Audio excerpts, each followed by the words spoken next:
Welcome back, everybody. This is Eric here with Iraq Veteran 8888. Today, we've got another Top 5 Guns video for you. This is the Top 5 Guns of the Boog, baby.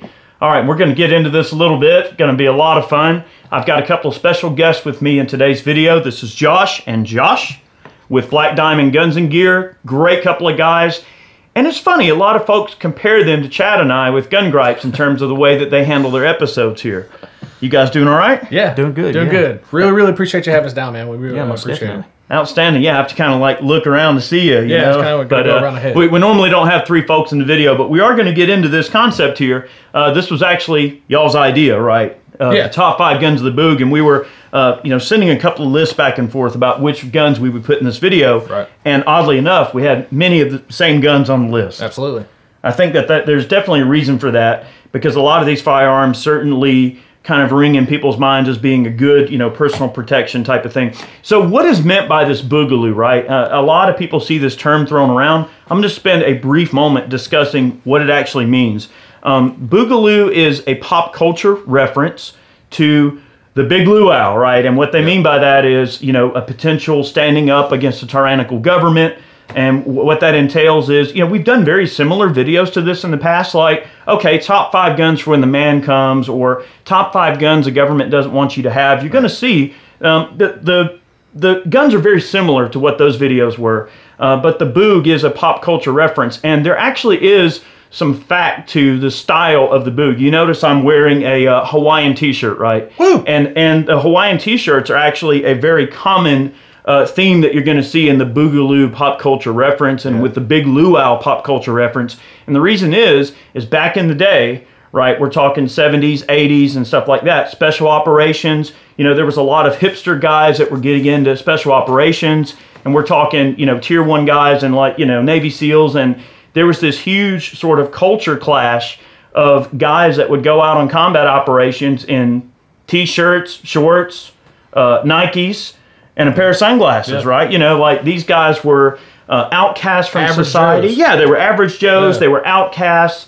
And they had a very kind of common everyday man way of looking at being in combat roles. And they found that actually worked really well. Yeah. The whole idea of just kind of blending in and just being a guy with a gun was a cool concept. We're not, trying to be, a contractor or anything like that. We're trying to be just the average guy. And if the call happens...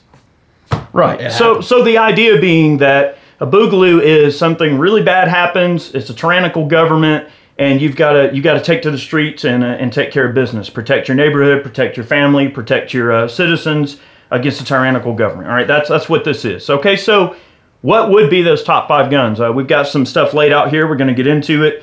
I think the king of the battle rifles, and of course, I really love the Scar Heavy. In my opinion, this is like absolutely the king of 308 autoloaders. They're very, very accurate. They are wonderful. This one's outfitted with Elcan Spectre DR, and it's got a 1.5 power mode and a 6 power mode. You just flip this over. Oh, wow. And it's a little prism. You can go from 1.5 to 6 with just the flip of a lever. And you've got adjustable reticle brightness. You've got backup iron sights on top. Really cool setup. And have you guys ever shot a Scar before? I have not shot the Scar 17, no. I have never shot a Scar before. And we're going to change that. I definitely would like to, yeah, most definitely. It's a bucket list rifle for me. Yeah. More than anything. Yeah, we go to a lot of super cool ranges and stuff like that to try to really shoot as much as we can and stuff like that, but I've never shot one, so. Well, there's a couple of reasons that I chose the Scar. One reason is when we were going to the rallies, right, lots of people were carrying Scars. Okay, so it's obvious that the Scar is a choice that a lot of people adhere to. Not only the Scar 16, but the 17 as well, 5.56 and 308. They're excellent rifles. They're definitely the best in their class, in my opinion. They suppress well, very accurate. This one has a Geissele trigger in it. So this was certainly a very common rifle that we saw. What can is on the front? You had to ask that. I don't remember what. Dead Air Sandman S. Dead Air Sandman S. Okay. Chad can spot a suppressor from a mile away and go, yeah, that's what it is. But I'm very when it comes to cans and stuff, I'm a utilitarian kind of guy. Right. I'm gonna put it on the gun. I'm gonna use it. Yeah. And when it stops working, I'm gonna send it back to manufacturer and they can deal with it. I'm not gonna, you know. Anyway, but that's what's on it. It's the Sandman S there. A great setup, and certainly Boog worthy. Okay. Now a lot of the other guns that we saw at the rally, we're getting into ARs. Now these things can come in a lot of different configurations, but this is your pistol. So why don't you guys take over and explain this one? So this was actually a pistol build that I did here recently off of a Tactical Innovations lower. It was actually an SOT in our hometown. So they actually fitted us with this lower. So I decided to build kind of a commando clone type thing off of extra parts that I had laying around. Now I had the 10.5 inch barrel out of a PSA build that I took the barrel out, decided I wasn't going to use it. The A2 upper I actually picked up at an actual local gun store, Tennessee Silencers. And the rest of the stuff was just pretty much parts bin stuff. So we kind of threw it together, made a cool little truck gun out of it, and went with it. Yeah. I think that size is perfect for you to tote around or anything like that. That way you don't have to worry about it too much. Well, and the fact that you got this thing just outfitted with simple irons, that's nice too, because you never have to worry about irons going dead.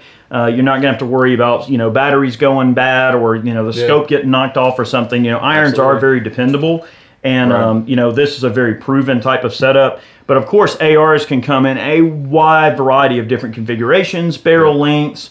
I mean, you can even do the fight light and do a belt fed upper on an AR if you want. So there's lots of options there depending on what route you want to go.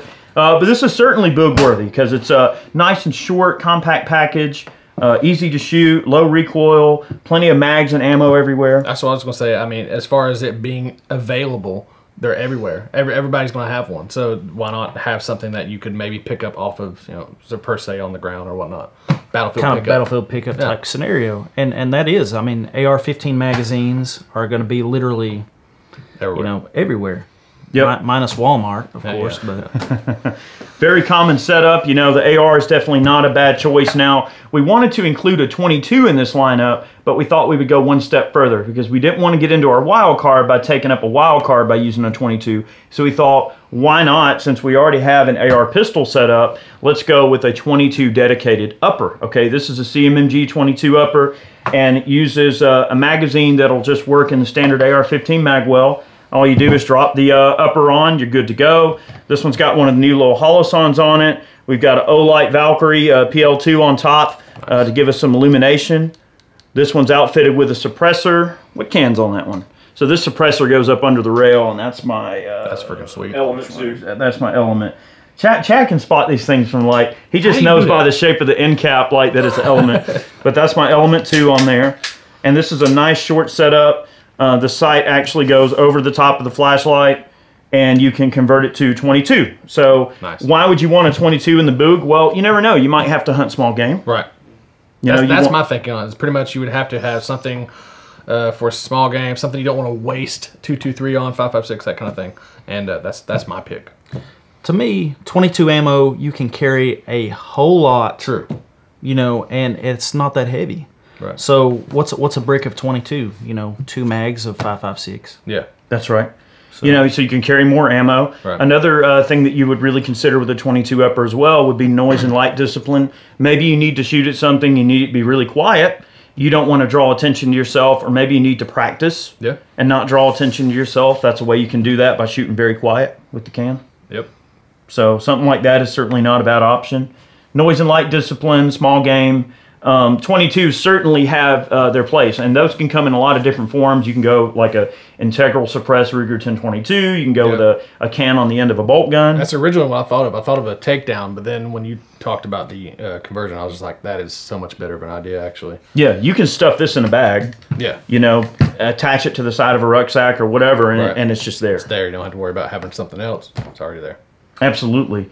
All right, so we did the 308 battle rifle. We got an AR-15, which certainly need to have for the Boog, you know, and then our 22 conversion kit. All right, moving down the line, we've got a CZ Scorpion Micro. Why don't you check that out? So this is their Micro. It's got a collapsible brace. You just pull that out straight. Yep. Oh, cool. Nice. Yeah. So you got your brace on there.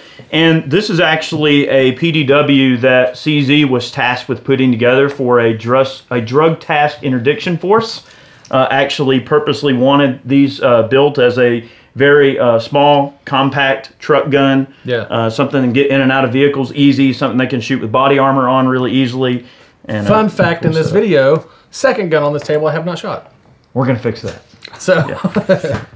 9mm uses a dedicated magazine, as you can see down there. Now we do have, that's. Now this is a Manticore magazine that holds 32 shots. Nice. It's a smoke color. It does have steel feed lips. There's a lot of companies that are doing magazines for the Scorpion now, so there's lots of accessories and things out there. I know Manticore makes a lot of great accessories for the Scorpion. We've got a Surefire Scout on there. That's a 600 series Scout Light. Now let me ask you a question. Would you rather pick this over a standard PCC that anybody can build or whatnot, like a PSA build or whatever? Well, just use that as an example, PSA build. We've dealt with a lot of the 9mm PDWs and stuff like that. Yeah. I like the Strybog a lot. Yeah. I actually have another laptop case type setup where, here, I'll show you guys this real quick.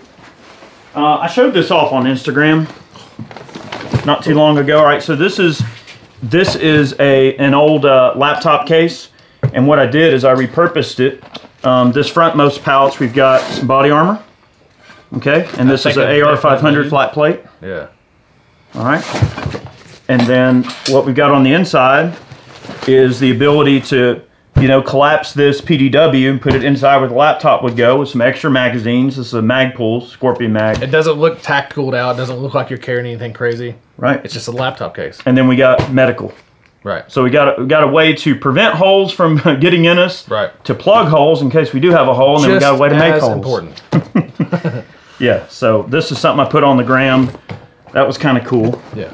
But we've done some experimenting with different pistol caliber carbines, and I like the Scorpion a lot just because it's a simple design. It's a blowback. It's real fun to shoot, and I think you guys will like it. Yeah. I can't wait to actually shoot it. Yep. We will. All right. So. Let's go down to a handgun. All right, so we've got our 9mm PDW, 22, AR-15. We got our big battle rifle. All right, now pistol. So for pistol, we were thinking pretty much, I'm going to say everybody carries a Glock. I mean, not everybody, but I mean, everybody has one at least somewhere. So our thinking of it is basically battlefield pickup. Yet again, this is something that everybody's going to pretty much have on their person. In my opinion, that's what you should have on your person. Anyway, it will have the ability to take the smallest, this is a Glock 26 by the way, this is the ability to take the smallest magazine possible with also taking the next size up, Glock 19, Glock 17, and Glock 34 mag. So being able to take all the magazines that you could think, like if you were to carry a 19 or a 17, you're only going to be able to carry those kinds of magazines in and above. So why not have something the smallest that you can carry, conceal, nobody will be able to see it's there, and it will take everything literally that you can throw at it. That's a great idea. Not only that, a Glock will eat anything that you can put through it. Yep. So they certainly are reliable guns, and I do like the magazine compatibility idea. Now, one way that we could possibly sweeten this deal in terms of this top 5 lineup would be to choose a pistol caliber carbine that accepts Glock magazines as well. That's what I was getting at. And then that way you get the continuity of magazines, a perfect pair, so to speak, which we've actually done videos on perfect pairs in the past, if that's something you guys want to check out. So, cool stuff. You can't go wrong with the Glock. And tell us about the holster. It is a JX Tactical Fat Guy holster. These are things that we actually came up with. Shameless plug. Yeah, so basically fatguyholster@gmail.com. Anyway, so you can go and with a regular appendix carry holster, you can carry it and it will stab you in the gut for the most part if you're of the bigger variety like I am. A man of girth. Yeah, so basically we made it to where it goes further up the holster. So it actually goes further down in the pants, way more comfortable to carry, way more comfortable to sit down with. Just comfortable all around. Deep concealment. Deep concealment, and it really is, and it works. Especially with a 26. It's such a tiny gun. Now, this is actually a holster that I've carried, and even as a smaller guy, I can still carry this holster, and I can still, you can still get purchase on it. get a purchase with it and everything. Now, it even conceals better with me being skinny. It kind of goes down in my waistband, but a person, a bigger person, it actually benefits him very well. Yep. I know about being a bigger person. I'm no stranger to being a man of girth. Okay, we're all guilty at one time or the other. You know, sometimes you don't go based on time anymore. You go on like pounds. Like I was about 20 pounds ago. You know, you don't really think about the time it took you to get there. I don't want to think about the time it took me to get where I'm at. Oh, boy. That's right. Okay, so you got your handgun, you got your PDW, your 22 upper, your AR-15, your SCAR. I mean, we got the makings of a pretty good self-defense team, right? You know, we're protecting the flock here. But what if they get real close and you want a good bit of firepower up close and personal? What would we want? 12 gauge. Oh, yeah. Anything that we can, you know, like I said, pick up that somebody else is probably going to have, that's my opinion. And I would say that everybody and their mom has a 12 gauge. And if you don't, there's something wrong with you. Go buy a 12 gauge, I guess. You know, and there's sort of, I'm a little torn about it because, you know, there's all these people who go, oh, just get a 12 gauge shotgun and shoot it in the air or whatever. Yeah. But no, I'm not saying that. I like auto loading shotguns. Yeah. And I like that this is a FN self-loading police. It'll take 3-inch shells. You got a rail system around the magazine cap up there. I've got a little O-light mounted on there just so we've got a flashlight option. You've got a pick rail on top so you can mount optics and stuff. And this is one fast cycling shotgun. It'll eat anything you can put in it. And this is absolutely one of my favorite shotguns. I've got a surplus M60 sling mounted on here, nice padded sling. That cost me $12 at the surplus shop. Now, we were talking about slings earlier. You would rather have a sling on everything. Oh gosh, yeah. Everything needs a sling. Okay. Now I did. You know, they just finished this pistol build, so I'm going to give them a little bit of a pass. But they need to get them a web sling to put on this thing. I have strongly believed that, you know, close in guns. It's a 9mm, you know, PCC or a 12 gauge shotgun, or one would argue even a carry gun. A flashlight's probably a nice thing to have on it. You got to be able to identify what you're going to. You know, you don't want to shoot at something you can't identify. Yeah, I agree with that. Flashlights are a must, and you should definitely be able to identify your target. That's right. So we have a wild card. All right, so one more gun. Now, I'm pretty sure some of you probably know what we're going to show off. But if you can't hold them off with a 308 SCAR, if you can't hold them off with your AR, you can't lob 22 at them, you can't lob 9mm, and then you've ran out of shotgun shells, let's just say all else fails and you got to make some big holes in something. That's a pretty big hole. Yeah. Barrett M107. Now, we were talking about it, and we were saying, you know, we don't know who has a Barrett. We don't even know if our local gun shop has a Barrett. So this is definitely something I'd love to take the Boogaloo if I had to. Yeah, this will take care of the bad guy and the vehicle they're in, and then maybe if they're behind a vehicle. Everybody past that, yeah. That's right. And it'll take out, you know, or take care of your workout for the day, carrying the thing. So. Yeah. Well, you know, the thing is the 107A1 is actually a good bit lighter than the 82. Nice. So this is a lightened version. Now, you can get the CQB barrel for this. It's a 20-inch barrel, and that cuts a lot of the weight off right there. By having the shorter barrel, you do lose some velocity by doing that. Right. I just don't want to be standing beside it, is all I'm saying. Yeah, the brake on this thing is absolutely obnoxious. Yeah. We've got one of the big machine gun ACOGs mounted on here. Nice. So this thing right here is meant to go on an M2, but it actually tracks perfectly on the Barrett. And we've shot this thing out to, I think, Chad, what's the furthest distance we got this out to? About 6? 6. I don't think we've shot this thing past 600 yards, but does a pretty good job. If you want to be able to see somebody from way out there, this is the way you got to go. That's right. Yeah. Absolutely. So let me know in the description or the comment section down below, guys. Is there a gun that we left out? Were these the choices that you guys would have made? And let us know what you think. And yeah, pretty cool stuff. Make sure you go over there and subscribe to Black Diamond Guns and Gear. Great group of guys here. We wanted to make this video. We're going to have them in on a couple of gun gripes and stuff. But definitely subscribe to their channel. They've got a real unique style in terms of how they put things out there. And they're a couple of great guys. They came down to visit, so we thought we'd shoot some videos. Wanted to have them in on it. Also, if you want to get yourself your own Boogaloo Hawaiian shirt, okay, we have them over on Ballistic Ink. Go check them out. And you guys are on Ballistic Ink as well. We are. If you want to pick up some cool shirts from us, man, they're on there too. So that's right. Yeah. So you know, lots of these smaller content creators, all of us alike, whether you're a big content creator that's been at it for years, or newer and upcoming, or a smaller channel, you know, they all need all the support that they can get to put out content. And if you consume you know, a channel's content, like what they do, and want to support them, buying a t-shirt or some merch on their site's a nice way to help support their efforts and everything. Yeah. So this has been top 5 guns for the Boogaloo. Maybe you guys are a little bit educated on what that means, okay? And guys, what else? You got anything else for them? I think it covered my entire bucket list of guns. Yeah. So, well, we still got to go out and shoot these things a little bit. That's true. Yeah. So you guys are going to probably see a few little shots of them shooting some of these guns a bit. We may have to get you guys. I definitely want to get you guys on the Scorpion. Maybe take a few shots with the Scar. Sweet. Have a little fun. And look, we'll put that 22 kit on here and let you play with that too. That'd be fun on the pistol. Yeah. Oh, cool. Hopefully it'll run good. You know, sometimes the 22 conversions can be a little bit finicky. A little finicky. Yeah. But we'll see. Maybe knock on wood, it'll be right. It'll be freaking sweet with the suppressor too. That's pretty nice. That's right. Absolutely. Well, guys, thank you for coming down, hanging out with me, making this video here with me today. Great idea. This was their idea on this particular top 5. So, guys, thanks for watching. Many more videos on the way. We'll see you soon.